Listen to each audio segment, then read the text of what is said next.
Ok. Vamos a ver dos conceptos claves en esta cápsula. Uno es relativo a la esperanza de una variable aleatoria y otro es la varianza de una variable aleatoria.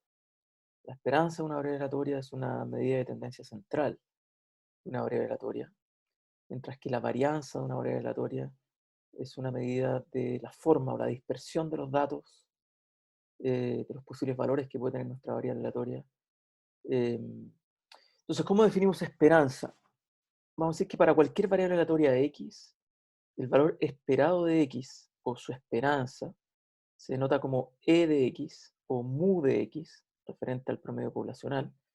Es básicamente un promedio ponderado de los valores que puede tomar x y en que los ponderadores corresponden a las respectivas probabilidades asociadas a cada valor. O sea, es básicamente un promedio ponderado. ¿Ok? Para una variable aleatoria discreta, vamos a decir que mu, o la esperanza de x, es igual a la sumatoria de cada uno de esos valores de x multiplicados por su función de densidad, es decir, por su probabilidad. En el caso de una variable continua, mu, o la esperanza de x, o el valor esperado de x, es equivalente a la integral de x por su función de densidad. ¿Cuáles son las propiedades de la esperanza como función de nuestra variable aleatoria? Primero que nada, para cualquier constante, la esperanza de una constante es igual a la constante. Básicamente las constantes no varían, ¿ok?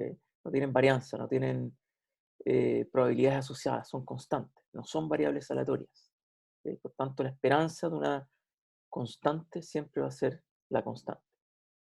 En el caso de una función g de x, vamos a decir que para el caso de una variable discreta, la esperanza de esa función g de x es básicamente la sumatoria de la función multiplicada por la función de densidad de x.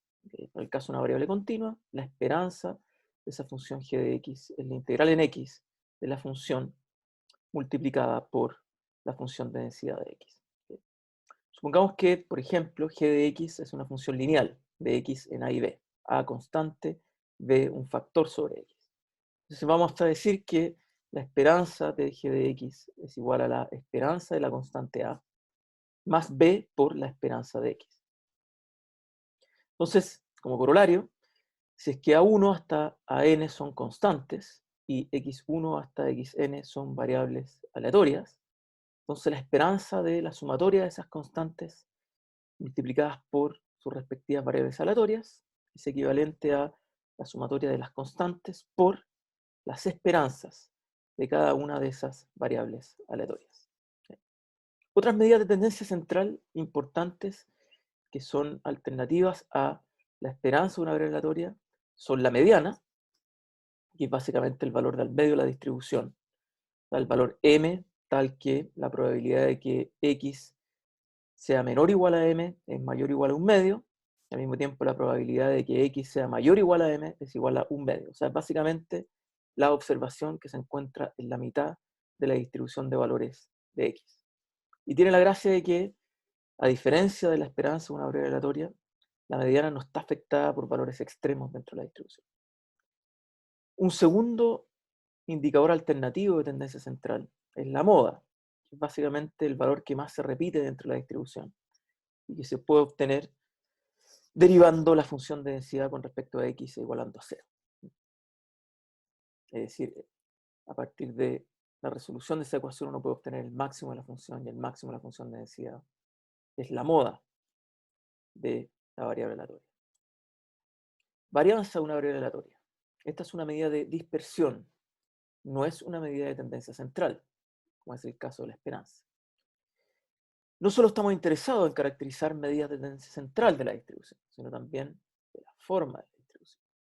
Entonces vamos a decir que para cualquier variable aleatoria, la varianza de esa variable aleatoria la vamos a denotar como sigma al cuadrado, es igual a la esperanza de x, que es el valor de la variable aleatoria, menos la media poblacional o la esperanza de esa variable aleatoria al cuadrado.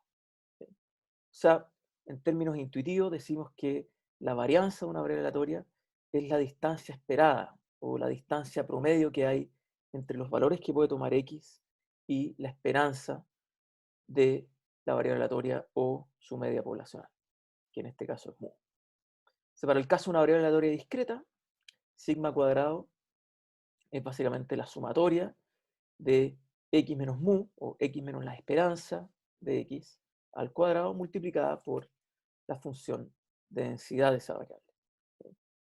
Y para el caso de una variable aleatoria continua, sigma cuadrado es igual a la integral de x menos mu al cuadrado por la función de densidad que tiene esa variable aleatoria x. Siempre considerando que la esperanza de x, en el caso discreto y en el caso continuo, se computa de distinta manera. Como revisamos en la lámina anterior, en el caso discreto, la esperanza de x es la sumatoria ponderada de los valores contables, x por f de x.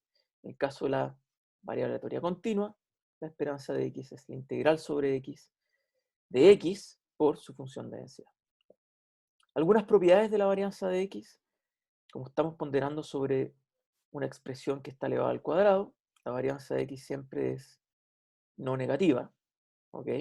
Y puede descomponerse como la esperanza de x al cuadrado menos mu al cuadrado. Para cualquier constante c, la varianza de c es igual a 0. Estamos hablando de una constante que no es una variable aleatoria. Si no es una variable aleatoria, no tiene varianza. Su varianza es 0. Y para cualquier constante a y b, si queremos obtener la varianza de una combinación lineal ax más b, en el caso de a por x, tenemos que sacar el ponderador al cuadrado hacia afuera. Nos queda a cuadrado por varianza de x. Y en el caso de b, la varianza de b, como es una constante, debe ser 0. Hay un typo acá en la lámina. S más b debe ser más 0. Es decir, sumar una constante a la variable aleatoria no va a cambiar su varianza. ¿Okay? Independiente del tamaño de esa constante, no va a cambiar la varianza de la expresión. Sin embargo, multiplicar una variable aleatoria por una constante va a aumentar la varianza de esa expresión en esa constante al cuadrado. Este es un ejemplo de dos distribuciones, f de x y f de y, dos funciones de densidad que comparten la misma media poblacional, es decir, la misma esperanza. Sin embargo, tienen distintos niveles de varianza. En este caso, la varianza de f de x es menor a la varianza de f de y. ¿Okay? Y eso se puede ver porque los valores están más concentrados, en el caso de f de x, en la parte central de la distribución. En el caso de f de y, tenemos valores que están más alejados de mu en este caso. ¿Okay? Entonces, x menos mu al cuadrado adquiere un mayor valor. Y por eso decimos que existe una mayor varianza para esa función en particular. Desviación estándar de una variable aleatoria. Queremos tener una medida de la forma de la distribución que sea común a x y mu, o sea, a x y la esperanza de x.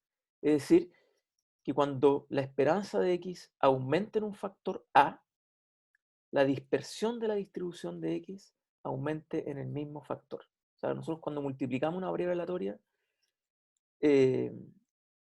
x por a, queremos que la dispersión de esa nueva expresión a por x tenga una medida que sea común a x y a mu. Es decir, para cualquier variable aleatoria vamos a definir la desviación estándar de una variable aleatoria como sigma, ¿okay? Que es equivalente a la raíz cuadrada de la varianza de x. ¿Cuáles son algunas propiedades de la desviación estándar de x? Al igual que con la varianza, para cualquier constante c, la desviación estándar de esa constante va a ser igual a 0.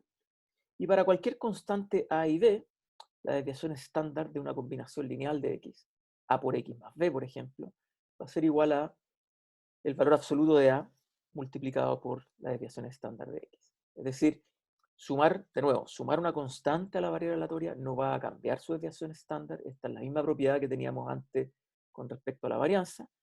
Sin embargo, multiplicar una variable aleatoria por una constante va a aumentar su desviación estándar en el mismo factor a, en este caso. Por ejemplo, definamos la expresión y igual 1000 por x. Supongamos que la esperanza de x es igual a 20 y que la desviación estándar de x es igual a 6. Entonces vamos a decir que la esperanza de y es igual a 1000 por la esperanza de X, o sea, sacamos la constante hacia afuera, y eso es igual a 20.000, y la desviación estándar de Y va a ser igual a 1000 por la desviación estándar de X. Nuevamente, sacamos el factor en valor absoluto hacia afuera y multiplicamos por la desviación estándar. Y eso es igual a 6000. En efecto, tanto la media como la desviación estándar de Y aumentan el mismo factor 1000. Esto no es el caso de la varianza. En el caso de la varianza de Y va a ser igual a la varianza de 1000 por X, pero como la expresión es una varianza, el factor que multiplica a X sale elevado al cuadrado. 1000 al cuadrado por la varianza de X. Es decir, la varianza en este caso aumenta en un factor de 1.000.000. Entonces, repito, el objetivo de la desviación estándar es que cada vez que multipliquemos por algún factor a nuestra variable aleatoria X, los cambios que hayan, tanto en X como en la dispersión de X, tengan un factor común. Y para eso hay que utilizar la desviación estándar. En el caso de la varianza, la dispersión aumenta en el factor al cuadrado. Y eso hace difícil su comparación. Por eso típicamente utilizamos la desviación estándar como una medida para poder caracterizar cuál es la dispersión de las observaciones que tiene una determinada variable aleatoria. Otra medida muy utilizada es la estandarización de una variable aleatoria. Supongamos que dada una variable aleatoria X, definimos una nueva variable aleatoria que es Z, como X, nuestra variable aleatoria original, menos su esperanza, o mu, dividido por sigma, que es su desviación estándar. ¿Cuál es la gracia de esta nueva definición, de esta variable aleatoria estandarizada? Es que la media de Z, o la esperanza de Z, siempre va a ser igual a 0, y la varianza de Z siempre va a ser igual a 1.